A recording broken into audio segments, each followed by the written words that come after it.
Hello and welcome to Charter Local Edition Northwest. I'm Dinah Cowley and my guest today is Terry Thompson. He is the Lincoln County Commissioner. Thank you so much for being here with us. We appreciate it. Thank you.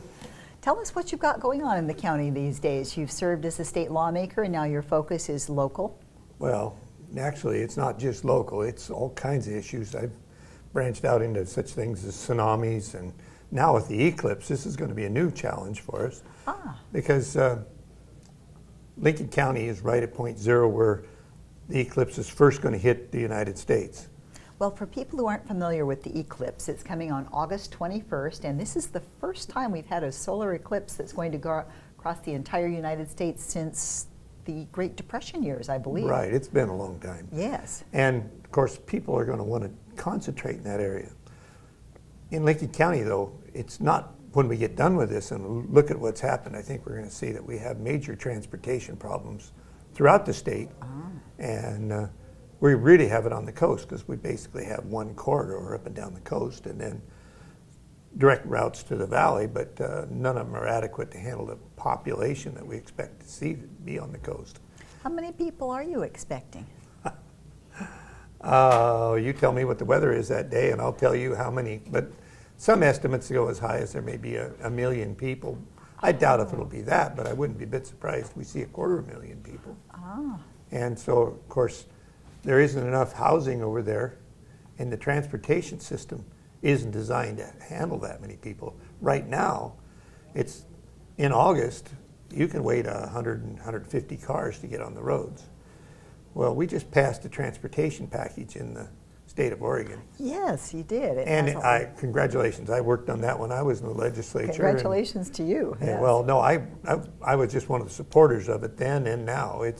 We need to improve our telecommunication systems and our transportation systems in the state of Oregon if we're going to really be a player for economic boom in the future. Now, you really touched on the things we need to do for communications in the future, but you have some very interesting history about the underwater telecommunications, and one of the reasons this area is so strong globally in that arena. Well, what most people don't know, a lot of people think that the data that can handle on the internet goes off a satellite. It doesn't. It goes over a cable that wraps around the world at the speed of light. They're usually laid in rings so that if they break, they can go the opposite way. They're in fact, they're really a genius technology. But one of the most common causes of cable breaks is the fishing industry. Trawlers, or in the Orient, there are people that have anchors or things like that that break the cables. One of the reasons that the state of Oregon has been so successful is the fishing industry has worked collaboratively with cable companies to develop routes that we can bury them at least a meter deep in the mud. And so they don't affect the environment, but we also don't break them, and we can fish over them and we get along great. We work with companies, all kinds of companies like Microsoft, Google. There's been a lot of different cable companies come to the state of Oregon, and we're a very desirable area because our government works well system to get their cables in the ground or under the ocean as soon as possible. And the fact that the fishing industry is there to help them make sure those routes are in muddy areas instead of over rocks, where when you go over rocks, then you start to have problems with vibration and break cables. Well, you've got quite a history in this, but you have spent quite a bit of time being a commercial fisherman. So you have knowledge that not everyone has. 9,000 days at sea, I think, is what it is, days and nights at sea in my life. Wow. I'm an old man now, but that's not I true. still go fishing. I just got in a couple days ago from a trip for rock cod locally. I fished a small boat now, and I still own one big trawler. So from the fishing industry's perspective and your position as county commissioner, what things are you working on now to help that industry for your constituents?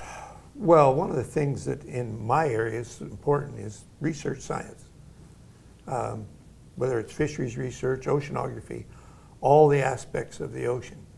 We've actually got a community in Newport now that is oriented not only extracting, but to understanding what's going on in the ocean environment so that we can work into the future and not have any biological problems and optimize the ocean for all of our uses. You know, I have toured that with my children, and it's well worth seeing if you haven't been down to see that area. Something to stop I'm the head in. of the Coastal Marine Experiments. I'm the chairman of the Coastal Marine Experiments Station. I've been there since the Hatfield Marine Science Center was built. Well, So, we thank you for your service, and I wish you the best of luck with your Thank you. new endeavors as a commissioner, and we thank you for watching. I'm Dinah Cowley. This is Charter Local Edition Northwest.